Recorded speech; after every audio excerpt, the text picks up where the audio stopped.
Dear viewers, जो दोस्त मेरे चैनल पर नए हैं तो मेरे चैनल को कर दीजिए सब्सक्राइब और साथ में जो बेल का निशान है उसे भी दबा दीजिए ताकि हमारी हर आने वाली नई वीडियोस की नोटिफिकेशन आपको टाइम पर मिल सके। अस्सलाम वालेकुम, आप देख रहे हैं YouTube channel MLT hub with Kamran. मैं हूं कामरान। कैसे हैं डियर व्यूवर्स? उम्मीद है सब ठीक ठाक होंगे। आप सबको मेरी तरफ से ईद की खुशियां बहुत मुबारक हो। आज की वीडियो बहुत इंपॉर्टेंट है और आज का जो टेस्ट हम डिस्कस करेंगे तो ये लेबॉर्ट्री में बहुत अहम समझा जाता है।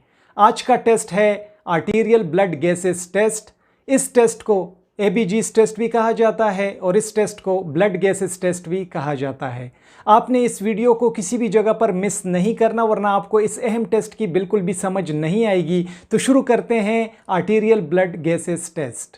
जानते हैं कि आर्टीरियल ब्लड गैसेस टेस्ट क्या है। ब्लड गैसेस या आर्टीरियल ब्लड गैसेस टेस्ट की मदद से हम बहुत आसानी से जान सकते हैं कि हमारा जो निज़ाम तनफ़ुस है, जो हमारे फेफड़े हैं, तो वो ठीक काम कर रहे हैं या गलत काम कर रहे हैं। और इन फेफड़ों के बीच में जो कार्बन डाइऑक्साइड और ऑक्सीजन का जो तबादला होता है, तो इस टेस्ट की मदद से हम पता लगा सकते हैं कि इन गैसेस का तबादला आपस में ठीक तरह से हो रहा है या ठीक नहीं हो रहा। इस टेस्ट की मदद से हम ये भी पता लगा सकते हैं कि हमारे जिस्म में, हमारे खून में, हमारे मुख्तलिफ जो आज़ा हैं उसमें जो एसिड बेस बैलेंस है तो वो दुरुस्त है या नहीं दुरुस्त। ब्लड गैसेस टेस्ट की मदद से हम ये भी जान सकते हैं कि कितना हीमोग्लोबिन कितने ऑक्सीजन को ट्रांसपोर्ट कर रहा है या अपने साथ ले जा रहा है। ब्लड गैसेस या आर्टीरियल ब्लड गैसेस टेस्ट हमें यह भी बताता है कि खून में कितने परसेंटेज ऑक्सीजन मौजूद है। डियर व्यूअर्स, अभी बात करते हैं कि आर्टीरियल ब्लड गैसेस टेस्ट में कौन कौन से पैरामीटर्स होते हैं और कौन कौन से छोटे छोटे टेस्ट हम इसमें कर सकते हैं। यहाँ पर मैं आपको बताता चलूँ कि ये पैरामीटर्स जो हैं तो इस पर मैं हर एक पैरामीटर पर अलग अलग से वीडियो बनाऊंगा ताकि आपको हर एक पैरामीटर की अच्छी से समझ आ सके। तो जो पैरामीटर्स इस टेस्ट में किए जाते हैं वो हैं PaO2, जिसे पार्शियल प्रेशर ऑफ ऑक्सीजन कहा जाता है, PaCO2, जिसे partial pressure of carbon dioxide कहा जाता है, O2 सेचुरेशन देखते हैं जिसे ऑक्सीजन सेचुरेशन भी कहा जाता है, O2CT ऑक्सीजन कंटेंट भी किया जाता है, ब्लड pH देखा जाता है, HCO3 यानी कि बाइकार्बोनेट भी देखा जाता है। अभी बात करते हैं कि तशखीसी अहमियत क्या है आर्टीरियल ब्लड गैसेस टेस्ट की, क्यों किया जाता है, किस मकसद के लिए किया जाता है। तो इस टेस्ट की मदद से हम गुर्दों की फ़ालियत यानी फंक्शन का पता लगा सकते हैं कि वो अपना काम ठीक तरह से कर रहे हैं या उनमें कोई ख़राबी तो नहीं आ गई।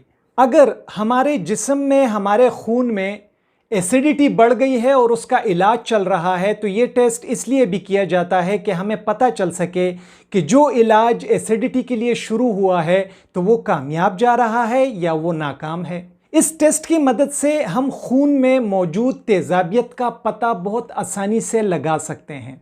अगर फेफड़ों का कोई मर्ज़ है और उसका इलाज शुरू है तो इस टेस्ट की मदद से हम जान सकते हैं कि फेफड़ों की बीमारी का जो इलाज शुरू हुआ है तो वो कामयाब है या नाकाम है।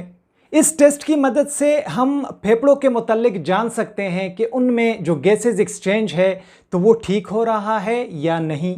नॉर्मल रेंजेस, नॉर्मल वैल्यूज़ पर बात करते हैं तमाम पैरामीटर्स के जो कि मौजूद होते हैं आर्टीरियल ब्लड गैसेस टेस्ट में। पार्शियल प्रेशर ऑफ ऑक्सीजन की जो नॉर्मल रेंज है तो वो होती है 75 से लेकर 100 mmHg। Partial pressure of carbon dioxide का नॉर्मल रेंज होता है 34 से लेकर 45 mmHg। ऑक्सीजन सेचुरेशन की जो नॉर्मल रेंज होती है तो वो हर 100 ml खून में 95 से लेकर 100 ml तक होती है। ऑक्सीजन कंटेंट का जो नॉर्मल रेंज होता है तो वो हर 100 ml खून में 95 से लेकर 100 ml तक होता है। ब्लड का जो pH है तो इसका नॉर्मल रेंज होता है 7.35 से लेकर 7.45 तक। बाइकार्बोनेट का जो नॉर्मल रेंज होता है तो वो होता है 20 से लेकर 29 मिली इक्विवेलेंट पर लीटर या फिर मिलीमोल पर लीटर तक। अभी बात करते हैं कि खून का नमूना कैसे लिया जाता है आर्टीरियल ब्लड गैसेस टेस्ट के लिए। ये बहुत ज़्यादा इंपॉर्टेंट स्टेप है, ये आपने खामखा ज़रूर समझना है, क्योंकि यही स्टेप होता है जिसमें अगर आप सैम्पलिंग इस टेस्ट की ठीक करोगे तो आपके पास रिजल्ट्स जो हैं वो बड़े ज़बरदस्त आएंगे। तो कम से कम आपने 1 से 2 ml खून का नमूना लेना है और एक ऐसी सिरिंज में जिसमें पहले से जो हेपरीन है वो डाला गया हो, या अगर आपके पास ऐसी सिरिंज नहीं है तो आपने ग्रीन टॉप ट्यूब लेनी है जिसमें सोडियम हेपरीन होना चाहिए या फिर लिथियम हेपरीन होना चाहिए।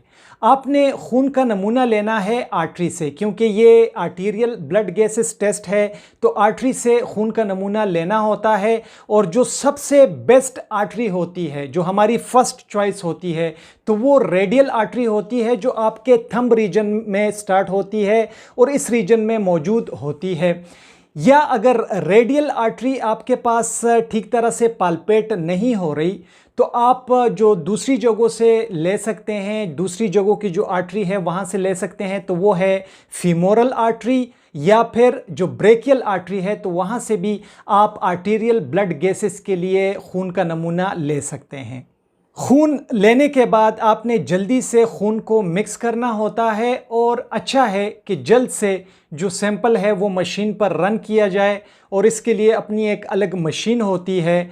तो अगर आप रूम टेम्परेचर पर सैंपल रखते हो तो इसकी जो स्टेबिलिटी है वो तकरीबन 30 मिनट तक है, और 30 मिनट के बाद फिर ये सैंपल बहुत जल्दी ख़राब हो जाता है, इसके वैल्यूज़ ठीक नहीं आते। अगर लेबॉर्ट्री दूर है और आपने सैंपल किसी दूर लेबॉर्ट्री में लेकर जाना है तो फिर आपने एक ऐसा कंटेनर लेना है जिसमें क्रश्ड आइस हो, जिसमें टूटा हुआ जो बर्फ़ के टुकड़े होते हैं वो उसमें हो, तो उसमें आपने सैंपल को लेकर जाना है। क्रश्ड आइस कंटेनर में इसकी स्टेबिलिटी फिर 1 घंटे की होती है। यहाँ पर एक चीज़ आपने नोट करना है कि अगर लेबॉर्ट्री दूर है और सैंपल आप लेकर जा रहे हो उसमें, तो फिर आपने जो क्रश्ड आइस का कंटेनर है उसमें सैंपल डालना है और उसमें लेकर जाना है लेबॉर्ट्री तक, क्योंकि इसमें फिर सैंपल की जो स्टेबिलिटी है वो 1 घंटे तक रहती है। सैंपल में मौजूद जो पैरामीटर्स हैं वो ख़राब नहीं होते। बहुत ज़्यादा शुक्रिया MLT हब विद कामरान देखने के लिए। उम्मीद है ये लेक्चर आप लोग के लिए मुफीद साबित होगा। अगर पसंद किया हो आपने इस वीडियो को तो ज़रूर लाइक करें, अपने दोस्तों के साथ शेयर करें। हमारे channel MLT hub with Kamran को सब्सक्राइब करें। अपना ढेर सारा ख्याल रखें। अल्लाह हाफिज़।